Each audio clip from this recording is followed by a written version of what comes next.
Nesta semana, estudaremos sobre alguns enganos do fim dos tempos, como misticismo, experiências de quase morte, reencarnação, necromancia, culto dos ancestrais e outros.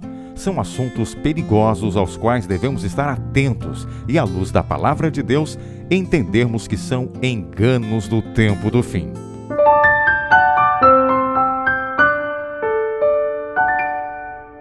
Olá, seja bem-vindo, seja bem-vinda a mais um momento especial de estudo e revisão de tema. Nós vamos falar hoje do que poderia ser um fake news. E no tempo do fim, esse mundo está cheio demais de fake news e também na história da Bíblia nós podemos encontrar alguns desses fake news. Mas dê uma olhada aí na tela que eu quero contextualizar você no estudo. Hoje nós estamos estudando a lição 11.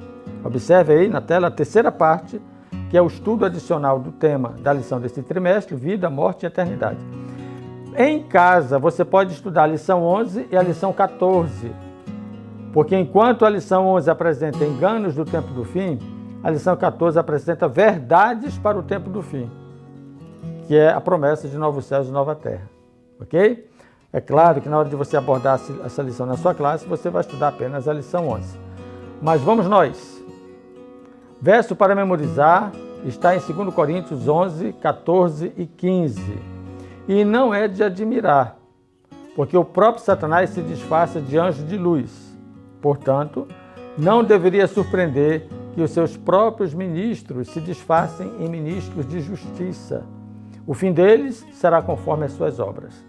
Olha os pontos de destaque nesse verso. Primeiro, que Satanás pode se apresentar do jeito que ele era antes de ser expulso do céu. Veja que coisa. Ele pode aparecer exatamente o que ele não é mais. Isso é um engano. E outro aspecto importante é que existem ministros que se disfarçam em ministros da justiça.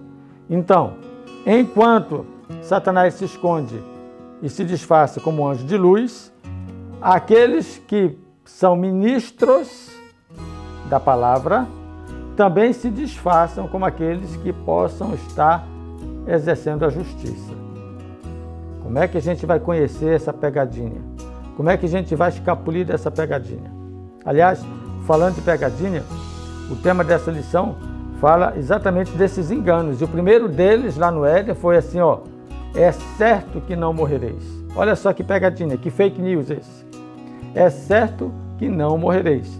E Satanás falou isso para Adão e Eva. O engano, portanto, começou com quem? E o enganado aceitou a quem? Você está entendendo? O engano começou com Satanás, Lúcifer, aquele que era anjo de luz e que se disfarçou de serpente e enganou Adão e Eva. Agora escute só uma outra coisa importante que você precisa entender. Se o engano começou com Satanás, ao aceitar esse engano, quem é que eu estou aceitando como meu Senhor? Então analise bem. Quando você aceita uma teoria que não é a verdade, você está aceitando o autor dessa teoria. E o é certo que não morrereis é uma teoria satânica, é uma proposta de Satanás, é um engano satânico. A promessa de Deus é que nós viveremos eternamente. Ok? Mas ele disse que se desobedecêssemos, nós morreríamos. Então, essa informação Lúcifer omitiu e confundiu Eva na hora da sua tentação. Bom, por falar em confusão, veja só, hoje nós temos 5 temas que a lição aborda e eu tentei agregar uma tipologia, assim, uma metáfora a cada um desses temas. Por exemplo, olha aí na tela: misticismo, a religião da areia; experiências de quase morte, a religião do eu vi; reencarnação ou transmigração da alma, a religião do eu voltei, mas eu sou outro; necromancia e culto dos ancestrais, a religião dos mortos; e finalmente personificações e outras aparições, que eu chamo de a religião das visagens. Você já deve ter ouvido falar disso quando era criança. E apareceu uma visagem, olha uma visagem.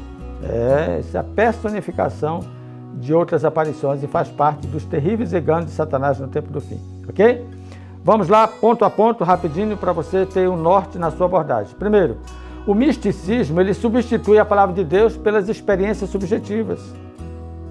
Por que é a religião da areia? Porque não está edificada sobre a rocha, não está edificada sobre a verdade, está edificada sobre o eu acho, eu penso. A religião bíblica, ela é racional. Lá em Romanos 12 chama cada um de nós para essa percepção. A religião bíblica, ela não é emocional, não é puramente emocional, ela é racional.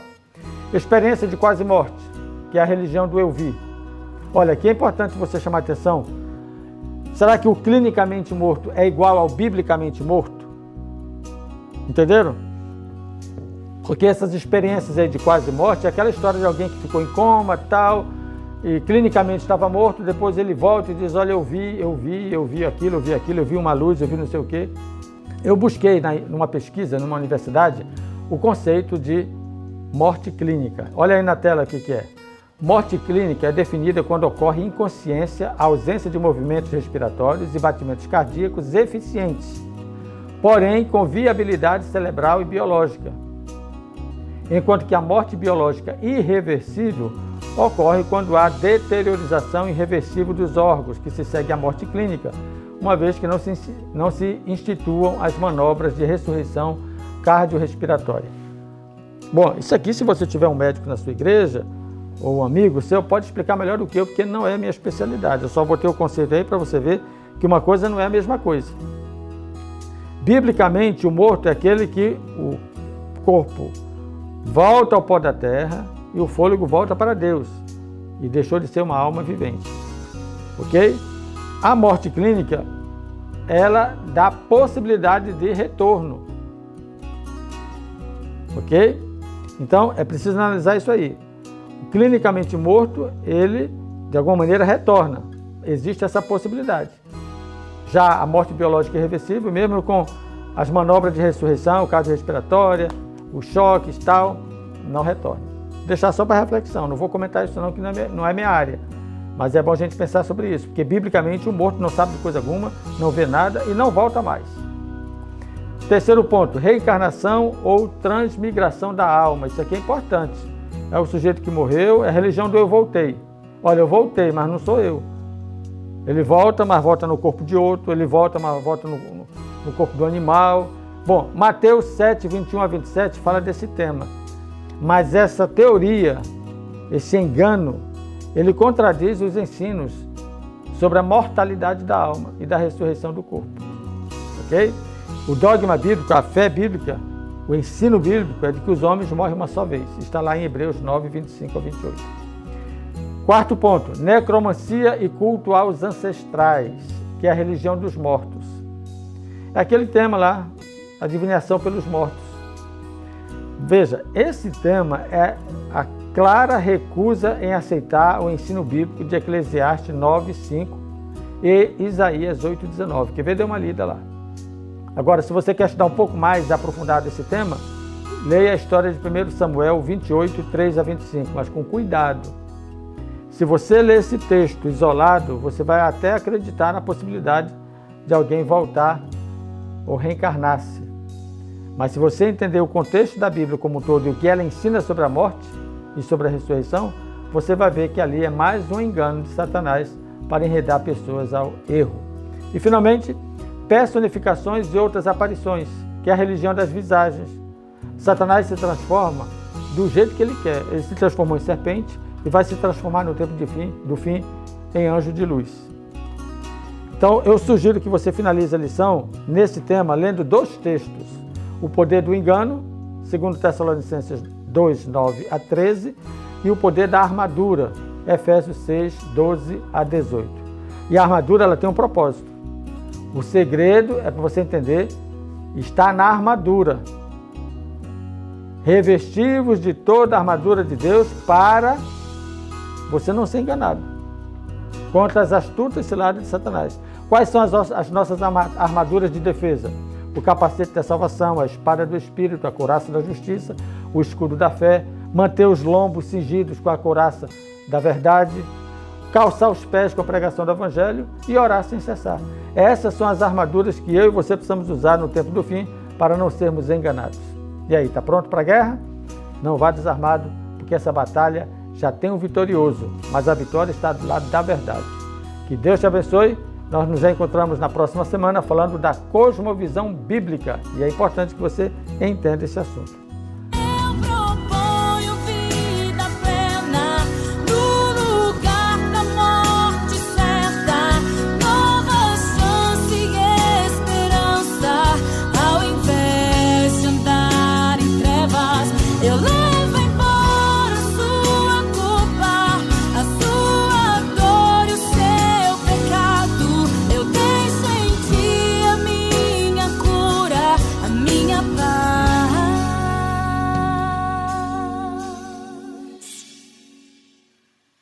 E o meu abraço.